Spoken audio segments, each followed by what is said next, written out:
আসসালামু আলাইকুম। গত শনিবার দিন আওয়ামী লীগের এক আলোচনা সভায় শেখ হাসিনা দলীয় প্রধান যোগ দিয়েছিলেন ভার্চুয়ালি।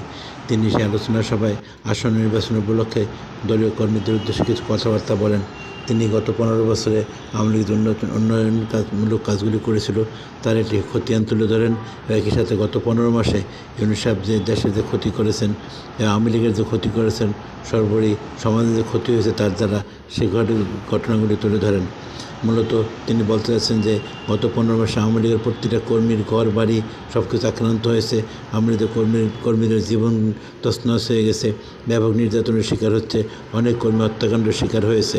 আর 15 বছর শেখ হাসিনা উন্নয়ন করেছেন তা অবশ্যই জনগণের মনে আছে। আওয়ামী লীগ তিনি প্রশ্ন করেছেন যে আওয়ামী লীগ এমন কি দোষ করেছিল যে এত ষড়যন্ত্র করে আওয়ামী লীগকে উৎখাত করতে হলো। যাই হোক, তার আলোচনাটা আমি তুলে ধরলাম। ভারতের আনন্দবাজার পত্রিকায় প্রকাশিত হয়েছে, সেখান থেকে তুলে ধরলাম চুম্বক অংশ, আপনারা পড়ে দেখতে পারেন। আসসালামু আলাইকুম। আমার চ্যানেলটি ভালো লাগলে সবাইকে অনুরোধ করছি সাবস্ক্রাইব করার জন্য। আসসালামু আলাইকুম, সবাই ভালো থাকবেন।